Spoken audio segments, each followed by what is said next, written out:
All right, so a couple of weeks ago when I was out and about at garage sales and thrift shops and just, kind of out in town looking for different pieces to either redo or flip or even just to resell on, locally on Craigslist or eBay, whatever, I found these two pieces. So it's an old filing cabinet, kind of a medium size. It's too big for like a card catalog and too small for normal files. It's kind of an unusual size. And then I found this old trunk. I paid $60 for the pair, which is way more than I normally spend. But I figured they were pretty cool. They'd make an interesting project, and there's still meat left on the bones. I paid $40 for that and $20 for this.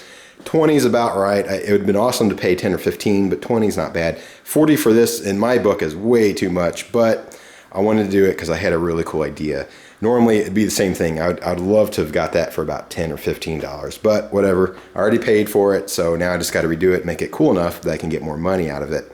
Now, besides just finding furniture pieces to redo, I also do some that I flip. Like here's a couple left over. I actually had a whole bunch here that I've sold recently. This is an old vintage plant stand. It's about 40 inches tall. I paid $4 for that. Should be able to flip it for about 15 to 20 bucks. This is a little 3-shelf corner unit. It needs to be cleaned up a little bit. I think I paid $5 on it. I'd imagine it would probably go for about 20, 25 bucks. I find unusual things like this as well. That is, I think it's supposed to be a werewolf. It's from a 1950s like carnival spook house or haunted house type ride or attraction or whatever you want to call it. Fiberglass, his nose pokes out a little bit, kind of homemade looking. That's pretty cool. I ended up paying $10 for that. I imagine that's worth way more, probably 100, 150 bucks, maybe more. Depends on if I find the right buyer for it. And then like this right here is another project I'm waiting on. It's an old mid-century dresser, really cool. 30 bucks, great deal on there. And then even some things I put on eBay, like I found this old robot here from the early 90s. I paid $2 on it. I think it's probably worth about 20 to 25 bucks, so that's a good flip. And then even things like this from about 1979, 1980, Speak and Math and a Speak and Spell. It was at a garage sale. The lady had $3 on them, and I paid, it was either $2 or $2.50 each. I tried to get a little better deal. Speak and Math is probably worth about $20, $25. This one right here is probably closer to 30. So to convert $4 into about 50 bucks or so, that's a really good deal. That's easier than redoing furniture. So I've been doing a lot of that lately too. But anyway, back to while you're probably watching the video, the filing cabinet here was going to be built kind of similar to the trunk here. I was going to put it up on a wood base.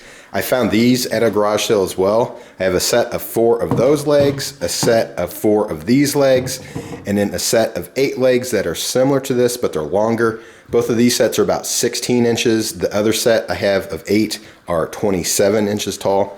So I'm just going to build a wood perimeter, and then at the corners, build in one of these sets of legs. And I'm not sure which ones I'm going to use yet, but whatever set was left over, I was then going to put under here and do the same thing. Just put this up on a wood base and clean it up a little bit and sell it. But the more I looked at it, I didn't like the idea. It's a little bit too grungy. I don't like the top. I just think that a lot of buyers would hate that top.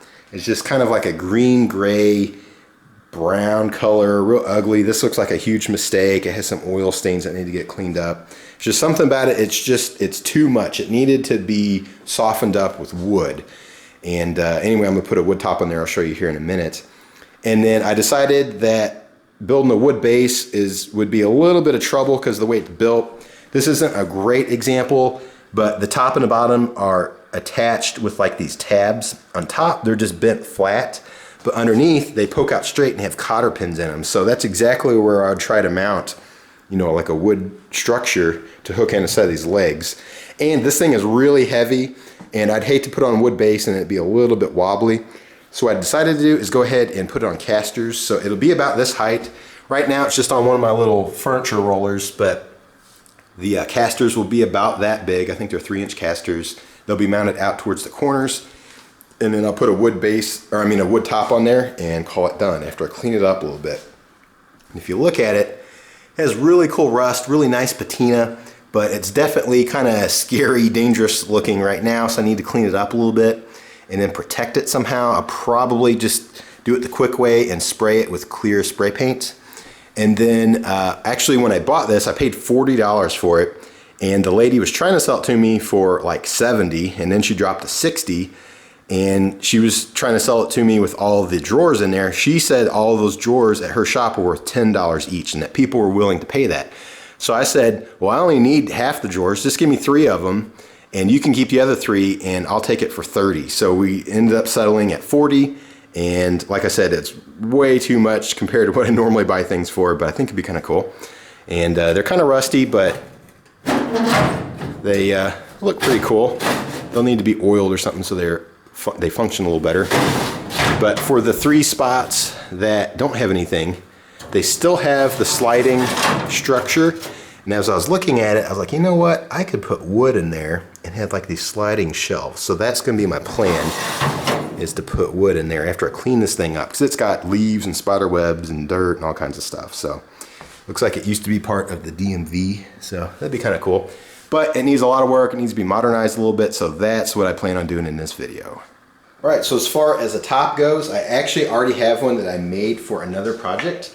And it probably looks familiar. It's because I used it in a different video when I showed how to make trestle legs.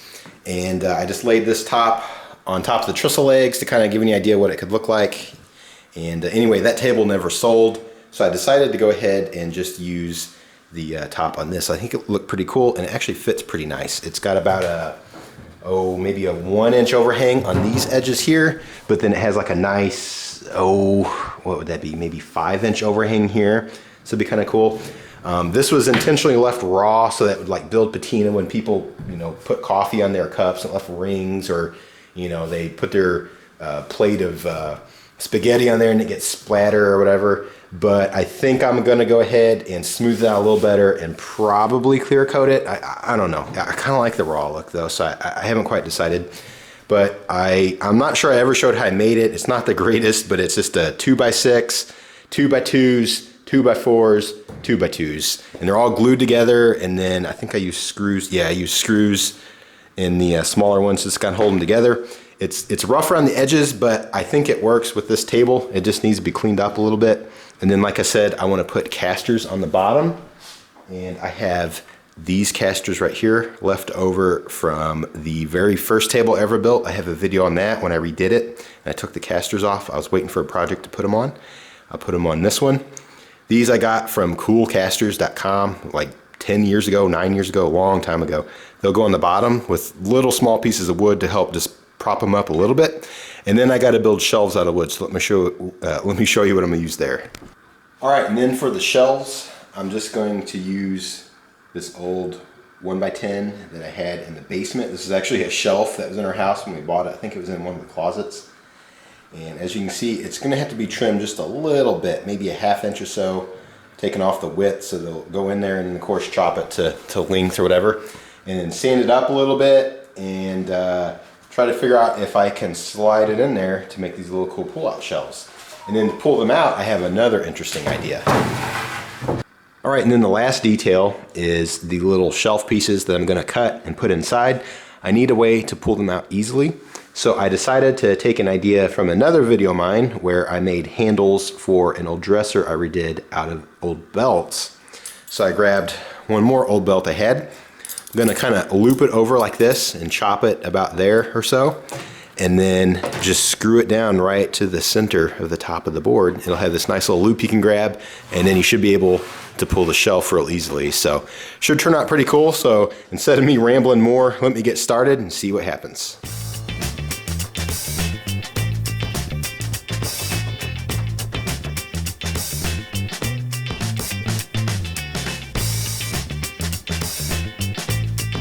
All right, well, I got it all taken apart. I wiped it down, and I think I'm just gonna go ahead and just clear it with some spray paint clear coat. So just keep it real simple.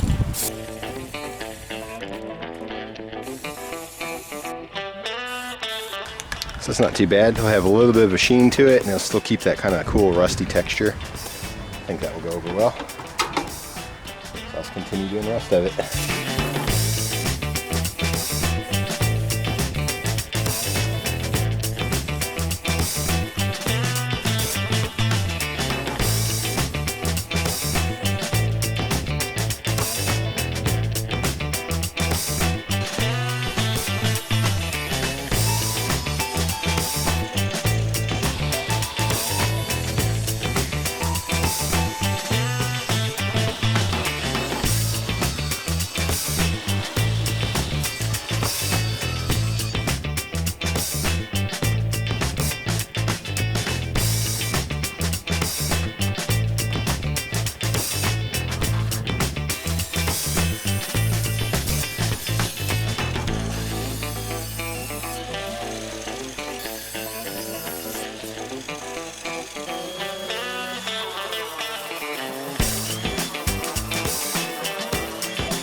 All right, so I brought all my wood in after I got it all sanded. I decided to go ahead and sand the top as well, and I'll finish it with Danish oil like I will with the rest of the wood.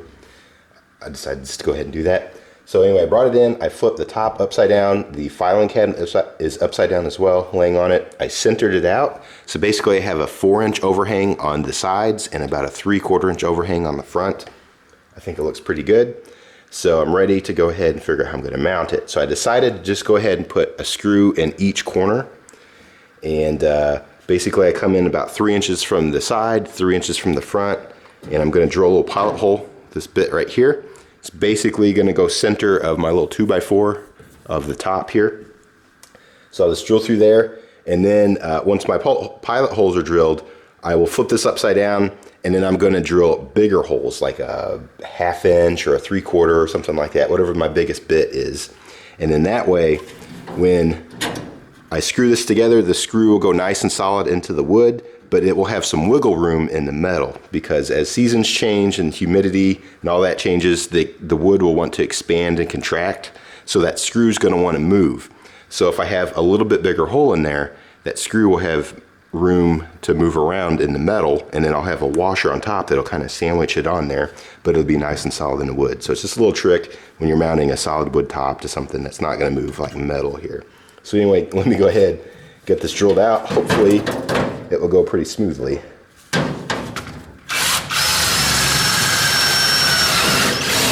Alright, there we go. That was easy. That was a little thin piece of metal there, so it drilled through pretty easy. So I'll just do the other 3 corners if I can get my drill out here, and then I'll flip it over and drill the bigger holes. All right, I got flipped over, so you can see my little tiny pilot hole, and I'm going to drill it with a 1/2 inch here. It's the biggest bit I have that will cut metal.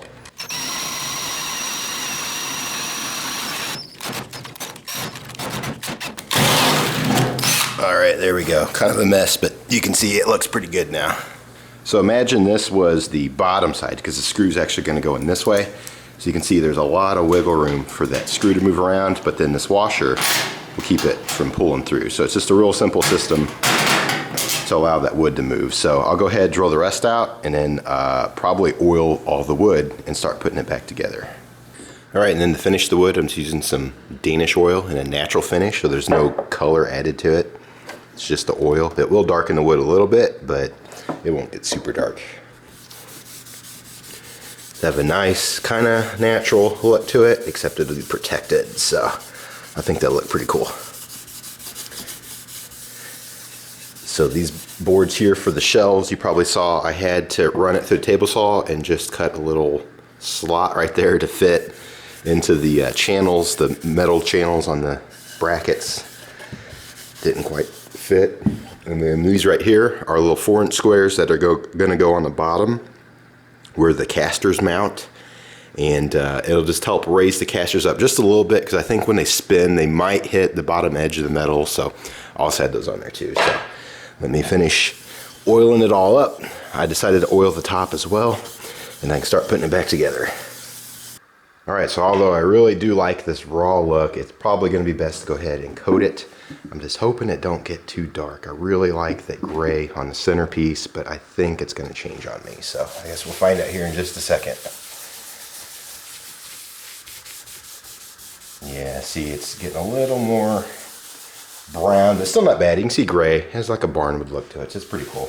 I guess on the camera angle, it still looks really gray, but standing right above it here, it's kind of a mix, but I guess it's not too bad. And the good thing about the Danish oil is that it'll dry and have that kind of flat, natural look to it, not shiny like poly or something like that. So anyway, I'll just continue coating this, and then I can start putting it all together.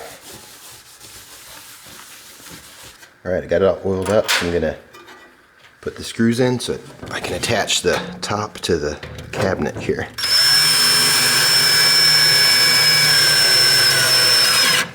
All right, there we go. All right, and then the last thing I want to do is add the casters.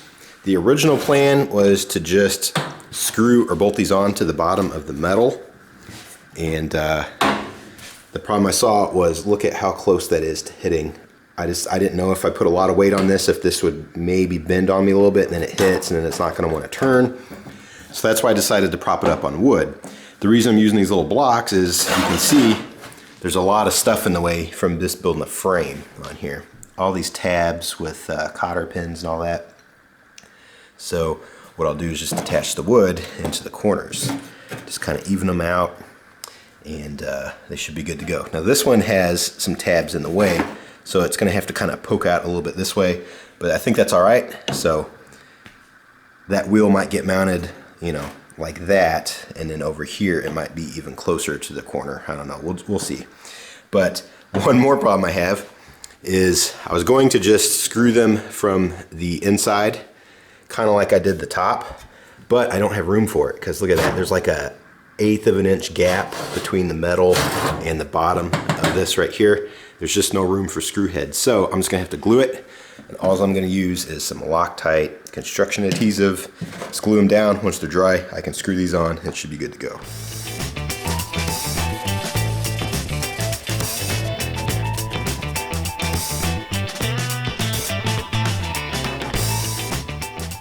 All right, there we go, got it glued. I went ahead and sanded the metal just to give it a little extra tooth, but it should be good. Do the rest, I'll screw on the wheels and it'll be good to go. So while that glue is drying, I'm gonna go ahead and make my little handles. So I just took my belt, cut it with some tin snips to 6 inches long. I'm gonna fold it over in half and then drill 2 holes so that I can get some screws to go through there. So 1, 2, all right. And then to mount them, be real simple. I'll just find center on my boards, which this one you may not be able to see it, but I have a little dot right there. I can just center this right up to it. I think I want it to go ahead and overhang a little bit. You can kind of see it'll come off a little bit like that, and then just screw it right down.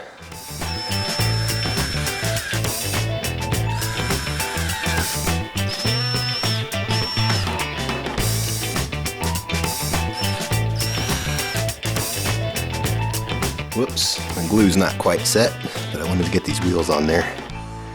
All right, check it out. Here it is all finished. Turned out pretty cool. So I do like the top now that it's dry. When it was wet, it was all kind of the same color, but now you can definitely tell that middle board is gray, which I like. It still has that kind of raw look to it, even though it is coated and protected now.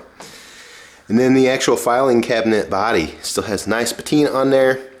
You can see it shines now with that gloss clear coat. It looks pretty cool. It has kind of an ugly brown gray color, but I noticed on the insides it's actually kind of green, which makes me think that maybe this used to be part of the like military surplus or something like that, and it just kind of browned over time when it faded.